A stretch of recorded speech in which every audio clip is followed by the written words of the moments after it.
মুখরোচক, ভালো খান, সুস্থ থাকুন। আমি যদি কাউকে ঘুরিয়ে একটা ঘুষি মারি, তার কিন্তু দাঁত ফাত ভেঙে যাবে। তবে যদি গোয়েন্দা গিন্নি হয় তাহলে কিন্তু I'll give it a second thought. হাত জোড় আমার ছেড়ে দাও, আমি অসুস্থ, আমি পারবো না, আমি ট্রাভেল করতে পারছি না। লোকে কি চায় আমি ক্যান্সারে মরে যাই? হ্যাঁ, আমি না বুঝতে পারি না। বৃষ্টি হচ্ছে ঠিকই, কিন্তু বৃষ্টি যেই কমছে অমনি তো পচা গরম হয়ে যাচ্ছে। ফুল লাগাতে খুব ভালোবাসি, আর খোপা বাঁধতে খুব ভালোবাসি, আর সাজ তো এরকমই আমি সাজি, নতুনত্ব কিছু নয়। আমি একটু সাবেকি সাজ করতেই ভালোবাসি, আর ইভেন্টসে সবসময় সাবেকি সাজই করি, সেরমই সেজেছি। আর গয়না পড়তে তোমরা জানো চিরকালই আমি খুব ভালোবাসি, তো সেই গয়নাগাটি পড়েছি। আজকে একটা ইভেন্ট, গয়না তো সব লকার দেখে, পড়াই হয় না, এইসব সুযোগ গুলো ছাড়ে কেবল।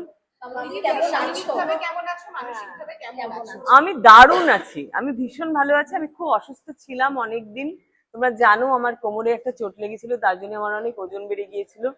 কিন্তু ডাক্তার দেখিয়ে, এক্সারসাইজ করে, ফিজিওথেরাপি করে, ওষুধ খেয়ে আমি একদম ঠিক হয়ে গেছি। এবং 2026-এর ফেব্রুয়ারি থেকে আমি আবার প্রপার জিম, প্রপার ডায়েট করে মোটামুটি 22 কিলো ওজন কমিয়ে ফেলেছি আগের থেকেও। আমি হ্যাঁ একদম 10th February I started my gym and my workout, and within 10th of February, March, April, February to March, April, May, within 10th of May I lost 15 kilo, and now I lost 22 kg. My weight is 50 now.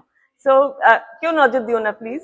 আর কি করে হয়েছে, কোনো রকম কিচ্ছু artificial নয়, আমি বিশ্বাসই করি না এটাতে।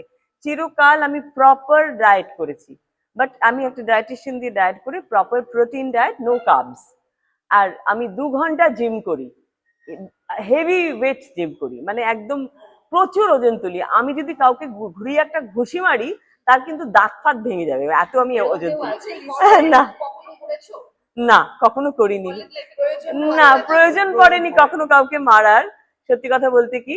আর মারবো কেন, মিষ্টি কথায় আমার মনে হয় অনেক বেশি ভালো কাজ হয়।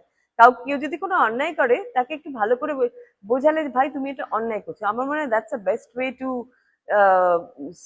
For any solution. অন্তরালে থাকার পর, প্রায় নিজের ইচ্ছায় স্বেচ্ছায় অন্তরালে থাকার পর এইভাবে সামনে আসা নতুন একটা শুরু নিয়ে, এটা কি ভাবনাতেই ছিল? একদম ভাবনাতেই ছিল যে আমি যেদিনকে আবার যেরকম ভাবে আমাকে সবাই দেখতে অভ্যস্ত, ইন্দ্রাণী হালদারকে যেরকম ভাবে দেখতে অভ্যস্ত, সেদিন যেরকম ভাবে যেদিন সবাই সেরকম ভাবে দেখবে, আমি সেদিনকেই একদম ঝাক্কাস হয়ে সবার সামনে আসবো। এবং এখন শুধু ওয়েট করছি কবে আমাকে সবাই কাজের জন্য ডাকবে, কারণ সবাই ভীষণ ভাবে বলছে যে কবে আপনাকে পর্দায় দেখবো। এখন দেখো, এটা তো আমার উপর নির্ভর করছে না, এটা নির্ভর করছে বিভিন্ন চ্যানেলের উপরে। তবে television serial, daily soap, I am not too much interested at the moment. 40 বছর হয়ে গেছে, অনেক ডেইলি সোপ করেছি, আর ওই সকাল 9টা থেকে রাত্রি 9টা আমার আর পোষাবে না। তবে যদি গোয়েন্দা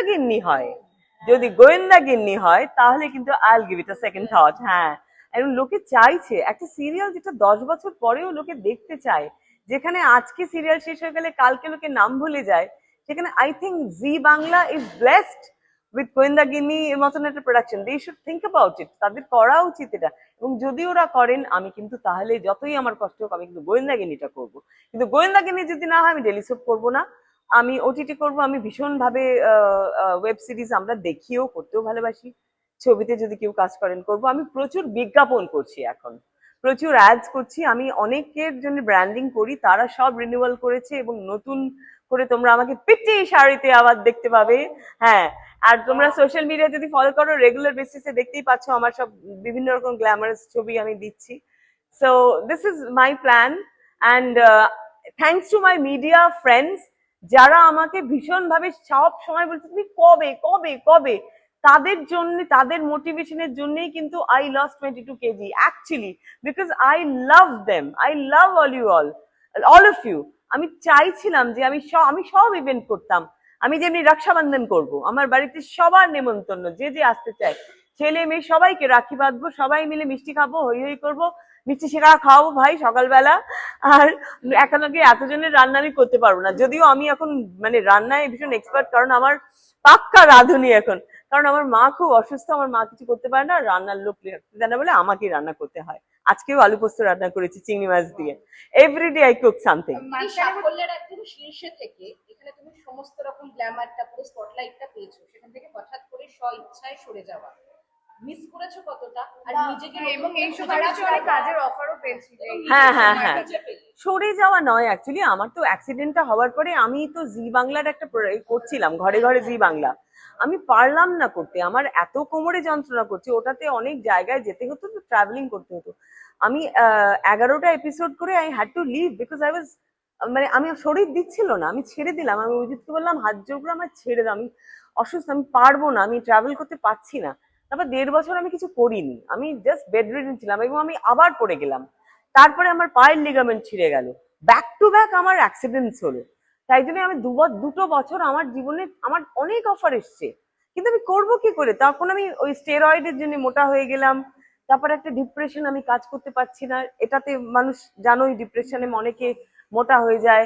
আমি আমি এত অ্যাক্টিভ, জিম করতে পারছি না, I M A gym person. তো নানান রকম কারণে আমি যে স্বেচ্ছায় সরে গেছি তা নয়, আই ওয়াজ ফোর্সড টু, মানে my health, for my health issue. কিন্তু যে মুহূর্তে আমি আবার ঠিক হয়ে গেছি, আমি এখন ভীষণ ভাবে করতে চাই, এখন I am waiting for the offer.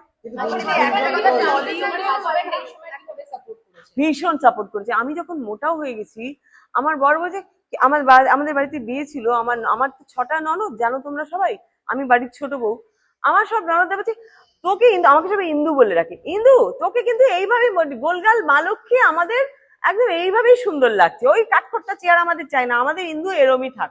আমার বর তো হ্যাঁ মোটা হয়েছে তো কি হচ্ছে তাতে, পৃথিবীতে কি কেউ মোটা হয় না, সবসময় কি সবাই এই ঠিক আছে, কিছু ব্যাপার না, ও মোটা হয়েছে রোগা হয়ে যাবে, ছাড়ো তো, ডোন্ট ডিপ্রেশন বাদ দাও। Bhaskar is like that, is full of life. ও কিন্তু স্লিম এন্ড ট্রিম, সুগারের রুগী হলে কি হবে, ওর মানে হাঁটে ভীষণ পাতলা, একদম ফ্যাটলেস চেহারা পুরো। এবং আমি যখন আস্তে আস্তে রোগা হলো, তখন আমার বড় বলছে কি করছো বস, কি করছো বস, কি ব্যাপার ইন্দুরানী আমার, একদম আরাম। দেখো আমি একটু এই তো এখন আমার বড় ননদ কালকেই আমাকে বলছে, মা গো তুই আর রোগা হোস না মা, এবার তোকে ভাল লাগছে না, আর রোগা হবে না না। আর হ্যাঁ, আর সব থেকে মানে আমার যেটা খারাপ লেগেছে জানিস, অনেকে আমার এই চেহারা দেখে অনেকে লিখেছেন, মানে মানুষ কিরকম নিষ্ঠুর হয়, বলছে কি ওনার কি ডায়াবেটিস হয়েছে, ওনার কি ক্যান্সার হয়েছে, ওনার কি এই হয়েছে তাই হয়েছে, লোকে কি চায় আমি ক্যান্সারে মরে যাই? হ্যাঁ, আমি না বুঝতে পারি না, আমার গোটা বাড়ির শুদ্ধ সবাই ডায়াবেটিসে মারা গেছে, কিন্তু I am the only one যার কোনো রকম রোগ নেই, না ডায়াবেটিস, না থাইরয়েড, না প্রেশার, আমার কোনো ওষুধ খেতে হয় না।